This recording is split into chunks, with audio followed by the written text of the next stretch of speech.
Hi guys, this is Blake Anderson. I am a registered social worker and therapist here in Toronto, Ontario.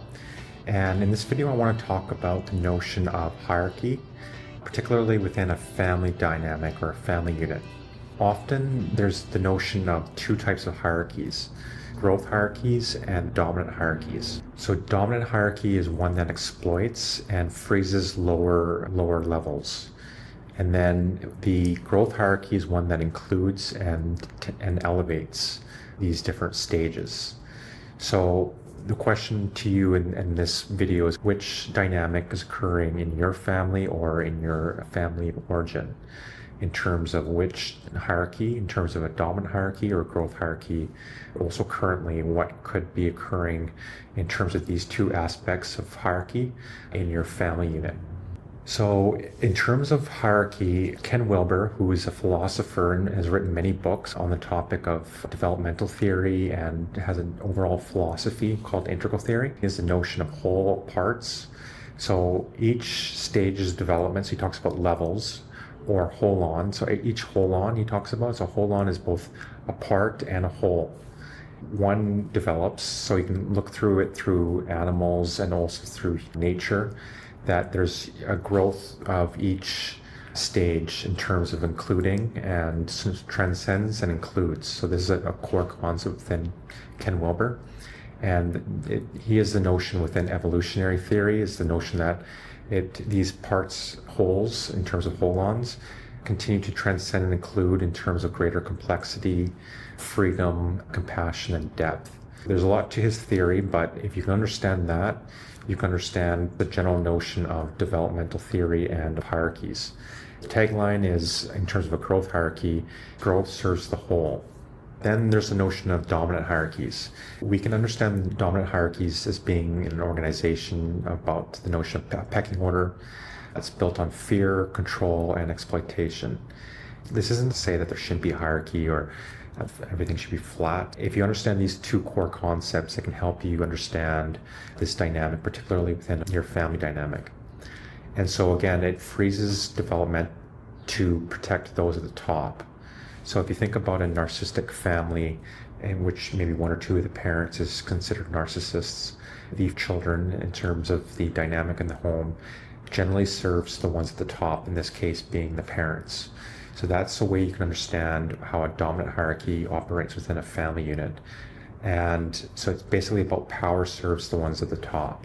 And in terms of a developmental lens, many of us have heard of Maslow's hierarchy of needs. This is the notion that as humans, we evolve and develop through these developmental stages. So he talked first about the needs ladder. There's your basic physical needs in terms of food and shelter. And then as you continue to develop and evolve as a human, you get into belonging and accepting needs. So you have a need to belong and be accepted. And then it goes into your self-esteem. Usually in your 20s, you're building your sense of confidence and your skill development, which leads to a healthy sense of self in terms of self-esteem. Maslow talked about self-transcendence, which is the last stage in his theory in terms of the hierarchy of needs. And so he had various ways to understand self-actualization and aspects of development. If you can understand Maslow and that core concept, you can understand the notion of a developmental lens. There's also Keegan. So Keegan wrote the book In Over Our Heads, and as The Elegant Self is another book he wrote. And he's a very accomplished developmental theorist at Harvard. He's one to consider when understanding developmental stages. He talked about the socialized self-authoring and self-transforming minds. These are the different levels in his theory. There's also spiral dynamics, which is another approach that Ken Wilber includes in his model. Spiral dynamics gets you to consider different colors, and they talk about beige survival needs to turquoise being a later development in terms of what can be considered a second tier stage. We're going to be closer to Maslow's self-transcendence, but within Ken Wilber and spiral dynamics, there's this notion of a second tier. So that's the ability to see these earlier stages and be able to see the different value memes or the value stages and the healthy and unhealthy aspects of each of those worldviews or stages of development. And so if we think about evolutionary roots of domination, there's notion of alpha ranks organized early tribes in warfare. So the strongest, might makes right. This could have served our survival and evolutionary ancestors. It was about maximizing short-term survival. And if you think about humans right now, people living on the streets or rougher people or people that have more challenges day to day, they can be considered more in this worldview, a stage of development, which is more about short-term survival, surviving and might makes right. So there's different dominate strategies that can occur within those hierarchies. From the past, we existed more in dominant hierarchies, even though we can still see examples of that in current culture and gangs and other expressions in human civilization. And societies that matured and outgrew this learned more to cooperate. There can also be the notion of competition and cooperation. More dominant hierarchies are more about, very dog-eat-dog world, very much about competition. As we get more of a sense of a growth hierarchy, there can be further understanding of cooperation as an aspect of development. And so applying Bowen family therapy and understanding this through a family systems lens, we can understand that Bowen talked about the higher the differentiation, the more sense that there's a growth hierarchy occurring. Within a dominant hierarchy, there'd be more fusion of self. So in his terms, the family, if it's dysfunctional, could, in his terms, be considered the collective ego mass. So the family, there's a lack of differentiation.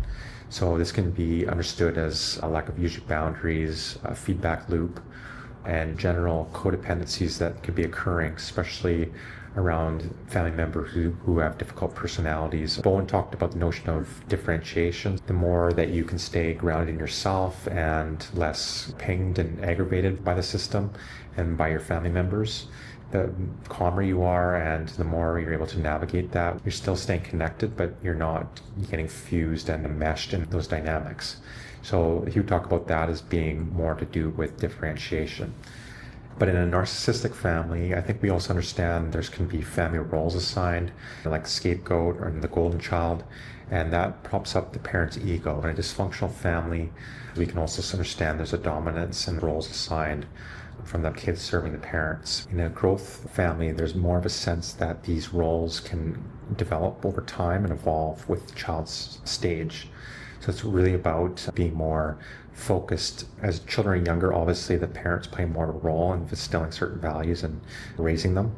But as they get older, especially as a teenager becomes more independent, in a healthier home, there would be more freedom for that child, still within a framework of rules, but allowing more of a growth mindset. So really encouraging their development.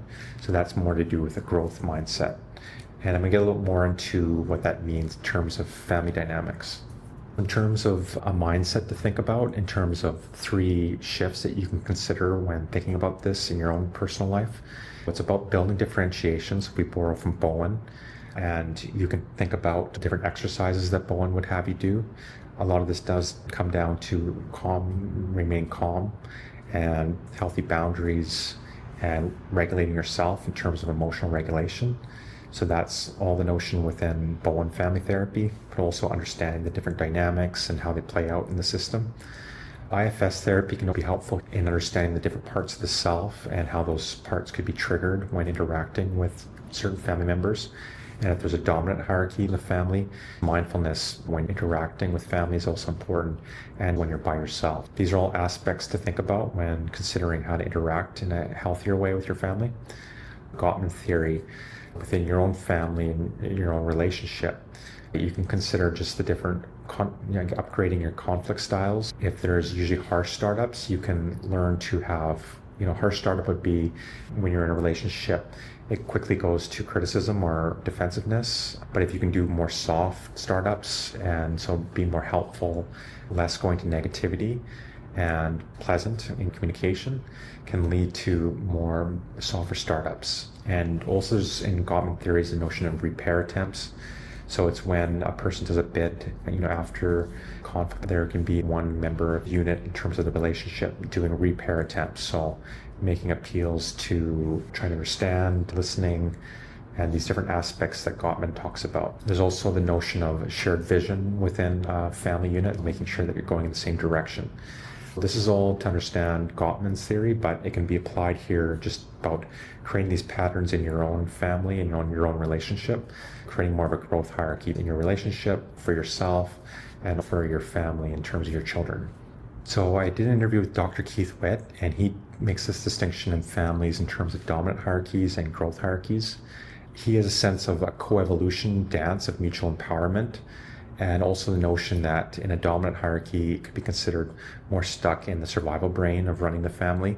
A key takeaway, though, is through safety and skills, it lets family choose growth. So by nurturing skills and safety within a family, you lead to more of a growth hierarchy. And if you want to delve deeper into this issue, you can consider taking my course on Scapegoat recovery, where I go through different aspects of understanding dysfunctional family dynamics, narcissistic parents, as well as emotional maturity within a family unit. And I give you tools and strategies to understand it, but then also help you remain calmer, more differentiated, more individuated in your life, so that you're having a better interaction with your family and also building that sense of growth hierarchy, both within yourself and within your family. So do consider that if you're interested in that course. It is now live. And I would encourage you to consider growth hierarchies, dominant hierarchies. Please leave a comment if you can come up with your own examples in your own life. Thanks for watching this video, and please like and subscribe.